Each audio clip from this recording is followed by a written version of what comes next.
Many times people ask me, what happens to people after they die? And I mean, sometimes we've been there whenever we come face to face with like somebody who is maybe close to us or maybe even just that we know about who has died. Sometimes we wonder what happens to that person after death. I want us to take a look, at least in this lesson, at what happens after death. Now, we're going to be looking specifically, we're going to take a look at death in the Old Testament and how it's talked about. We're not even going to cover everything that the Old Testament has to do with, but I want to kind of lay a foundation for some relevant things because next time we're going to be taking a look at the New Testament. But let's first start with the Old and find out a few kind of important things, foundational things about death itself. For starters, you might have questions like, what is death? And, where did death even come from? So to kind of take a look at that, let's go back to the very beginning. Not exactly the very, very beginning, but the first few chapters of Genesis together. In Genesis chapter 2, verses 16 and 17, we read, "And the Lord God commanded the man, You are free to eat from any tree in the garden, but you must not eat from the tree of knowledge of good and evil. For when you eat from it, you will certainly die." Well, what we see here is that, God already tells them. He already tells them that, look, you can eat from this tree of life, you can eat from any tree, really, except this one that is the knowledge of good and evil. Now, I mean, to us, yeah, we can go down a rabbit hole of, well, why is the knowledge of good and evil? Why is that so bad for them to learn? No, that's that's a rabbit hole. Like I said, it's kind of getting us away from the main thing because the main thing is God said, don't eat from it. So it doesn't really matter all that much why. It's just, he says, don't eat from it. He does give them a reason. He says that whenever you eat from it, you will certainly die. And, well, they do. And we already know that. I mean, we know that they ate from that. And we also see that consequences were kind of a result of that. I mean, one of them is that we all die. That's why in Genesis chapter 5, that's one of those genealogies, which we look at that and we want to figure up about, adding in how long these people lived. And we look at that and they lived for hundreds of years, which they did. But then it says that, they lived X number of years and then they died. And then the next guy, he lives for so many years and then he dies. And then it just kind of keeps going on. But the thing is, they all died. Well, God didn't want them to in the very beginning. But that's part of the consequences of sin, is death came from it. They were told if they eat from that, they're going to die. Well, they did eat. Consequences were given. Among those consequences, let's take a look at what God said to Adam himself in Genesis chapter 3, verses 17 through 19. To Adam he said, "Because you listened to your wife and ate fruit from the tree about which I commanded you, you must not eat from it. Cursed is the ground because of you. Through painful toil you will eat food from it all the days of your life. It will produce thorns and thistles for you, and you will eat the plants of the field. By the sweat of your brow you will eat your food until you return to the ground, since from it you were taken. For dust you are, and to dust you will return." Maybe we even hear this phrase about ashes to ashes and dust to dust. Well, that comes from this idea of the Bible that even Adam was told that, well, that's what's going to happen. He's going to kind of return to the ground. He's going to return to the dust from which he was originally taken from. However, we see that even after death has been introduced into humanity because of our lack of relying on God and us just doing our own things, as what, by the way, the next generation did it too. So we can't blame everything on Adam and Eve. I know sometimes we like to jokingly kind of blame them for everything. Nah, I mean the next generation messed up and our generation has messed up. So I mean we've all messed up, but there are consequences to it. Death is a real thing. It's a thing that we experience all the time. And here, Adam was told that he's going to return to the dust just like he was taken from it at some point. Well, even after death was introduced to us, God still cared for them and he still cares for us. That's why we see here, sometimes we look at this passage and we see this as a punishment. Actually, it was not a punishment, it's a protection. In verses 21 through 24 of Genesis 3, we read, "The Lord God made garments of skin for Adam and his wife, and clothed them. And the Lord God said, The man is now become like one of us, knowing good and evil. He must not be allowed to reach out his hand and to take also from the tree of life and eat and live forever. So the Lord God banished him from the Garden of Eden to work the ground from which he had been taken. After he drove the man out, he placed on the east side of the Garden of Eden cherubim and a flaming sword flashing back and forth to guard the way to the tree of life." This was protection. And the protection, it comes down to what's stated here in verse 22, that now that they have been introduced to this knowing good and evil, they can't be allowed to take from the tree of life and live forever in that current state. There was something that wasn't right about that. That's why you have the whole rest of the Bible is this plan of God of what he's going to do about death. What is he going to do about all these things that were introduced right here? Ultimately, even in the Old Testament, though, we see that death is not going to be the end. Death does not get the final say in, in anything. Death will be overcome. This is a theme that the prophets mention. It's actually mentioned throughout the prophets. It's mentioned in different sections of poetry. It's mentioned even in the law as well. So basically, like every type of literature that's found in the Old Testament, there's something about death and overcoming death. Let's take a notice of just kind of a few of them together. For starters, Hosea chapter 13, 14. Now, I'm not going to get into great detail about the context of all these things. You can take a look at those on your own if you'd like, but I want us to look at some of these verses together. Right here in Hosea 13, 14, I will deliver this people from the power of the grave.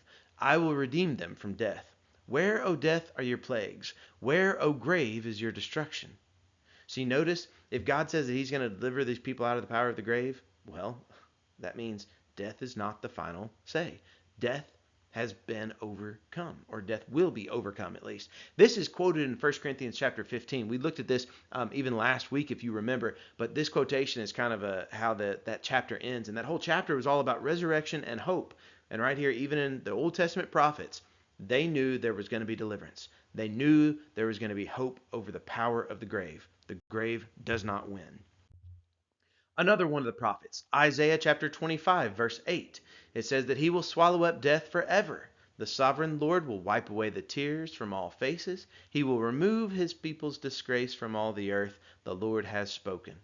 See, this description, it sounds a whole lot like the end of Revelation. You know, whenever the new heavens and the new earth comes, this idea about wiping away the tears and all these things, that's because, well, that's what it's describing. It's describing this time in the future, whenever death is going to be swallowed up forever, whenever it's going to be overcome. It does not get the final say.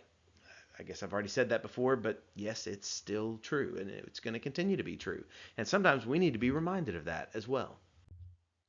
We could also see from a section of poetry here in Psalm 49, verses 13 through 15. Notice this right here, because it says, "This is the fate of those who trust in themselves, and of their followers who approve their sayings. They are like sheep and are destined to die. Death will be their shepherd. But the upright will prevail over them in the morning. Their forms will decay in the grave, far from their princely mansions. But God will redeem me from the realm of the dead. He will surely take me to himself." See, God takes notice of those who are in death or in the realm of the dead or the grave, or even the word for it in Hebrew would be like Sheol, or in the New Testament it translates over into the word Hades. We'll take a look at that next week, but just want to kind of throw these things out there. Death, the grave, the realm of the dead, it goes by so many different names. They're all talking about the same thing, though. God will redeem me from the realm of the dead. Notice this hope right here. Already here in the Psalms, we see this hope. Yes, there's some of these others that there's not so much hope given to them. The ones that, are trusting in themselves, the ones who aren't following God, there's not a whole lot of hope in them. But there are some who are upright, the ones who are going to focus on God and pay attention to God. God will redeem them. God will redeem you, us, if we choose to be followers of God. Next, kind of sort of the last thing that I really want us to take a look at from the Old Testament is that resurrection is mentioned in the Old Testament. The idea about being raised up from the dead. That has something to do with how death is going to be overcome in the future. So now let's take a look together at some of these Old Testament passages that talk about the resurrection of the dead, because that's powerful. That's big. We're used to hearing about it because Jesus, yeah, he raised it from the dead. But there's going to be a time in which all are going to be raised up from the dead. In Job chapter 19, this is a pretty amazing passage, and one of the things that Job says. Remember, Job is this guy who went through all this suffering, but while he was in the middle of his suffering, he said this. Job 19:25 through 27. "I know that my Redeemer lives, and that in the end he will stand on the earth. And after my skin has been destroyed, yet in my flesh I will see God. I myself will see him with my own eyes, I and not another. How my heart yearns within me. Notice his hope. I mean, he's like, I know that my Redeemer lives. We even sing songs like that, don't we? He says, I know that my Redeemer lives. And he says so many different ways, so many different layers to saying, look, I'm going to see him. I know it. I myself am going to see him. My own eyes, I, not another. That's a pretty clear passage, right? About being raised up from the dead, about being able to see your God face to face. But next, I want us to take a look at the what I would say is the clearest passage in the Old Testament that talks about the dead being raised up. And that is from the prophet Daniel. In Daniel chapter 12, pretty much the very end pretty much, he says in verses 2 and 3 that multitudes who sleep in the dust of the earth will awake, some to everlasting life, others to shame and everlasting contempt. Those who are wise will shine like the brightness of the heavens, and those who lead many to righteousness like the stars forever and ever. This is an amazing passage, okay? Then there's a lot of things about it. For starters, yes, this is what I would say is the clearest passage about the resurrection of the Old Testament. And this is not just about those who are like saved and who are in a right relationship with God, because that's mentioned in several different places, right? In fact, all the passages up to this point have been kind of from the faithful and the hope that we can have and all. This passage, though, it says that, these multitudes who sleep are going to awake one day. And he says, some to everlasting life, but others to shame and everlasting contempt. That choice is ours. Which tree are we going after? The tree of life, the tree of knowledge of good and evil? Everlasting life or shame and everlasting contempt? The choice is made in this life as to what we will do. And here we see that if we choose to be among those who are wise, we will shine like the brightness of the heavens, like stars forever and ever. Now, that doesn't say that we will become stars. It just says that's how we're going to shine. Interesting ideas, right? Use your imagination. Let your imagination run wild with this, right? It's pretty cool. But this definitely teaches that there is going to be a resurrection of the dead. It's like the clearest passage. And then finally, in this very same chapter, pretty much at the very end of Daniel, he even talks about being raised up as well. In verses 9 and 13, it says that he replied, go your way, Daniel, because the words are rolled up and sealed until the time of the end. Verse 13, as for you, go your way till the end. You will rest, and then at the end of the days, you will rise to receive your allotted inheritance.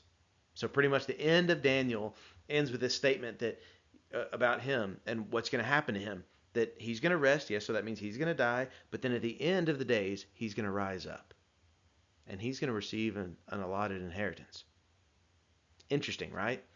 That's the resurrection. That is something that is yet to happen, has not happened yet, but it's going to. We know it. We know that it's going to happen. And finally, I want to share one final passage with you. And that's from the Psalms, Psalm 16. And I want to share this one with you because it's actually quoted several times in the New Testament about Jesus, and it's given as part of the evidence for him being raised up from the dead. Because David is the one who speaks this. And in Psalm 16, verses 9 through 11, he says, therefore, my heart is glad and my tongue rejoices. My body will also will rest secure. Because you will not abandon me to the realm of the dead, nor will you let your faithful one see decay. You make known to me the path of life. You will fill me with joy in your presence, with eternal pleasures at your right hand. So like I said, this is oftentimes used as a quotation about Jesus kind of as evidence. Yes, there is a way in which it was true with David that he was not going to be abandoned to the realm of the dead. Okay, death is not going to get the final say. Death is going to be overcome. God is not going to let his faithful one see decay. So yes, all of those were true in some capacity with David himself, but they were definitely true with Jesus. He was not abandoned to the realm of the dead. That's why on the third day he rose up from the dead. He didn't even see decay. Like he wasn't in there long enough to really even start to see that. Jesus, in connection with the resurrection, he provides our full hope after death because we look at him and we see he's done it. He's already raised up from the dead currently. And we have hope that if we follow him, we can be raised up from the dead as well. Next week, like I've already said, we're going to be looking at death in the New Testament. And we're going to see even more things that Jesus himself taught, both by his own words, but also by his example and by his life. So, till next time, let's take a look at this and be reminded Death is not the end. God is so powerful, and He's always in control.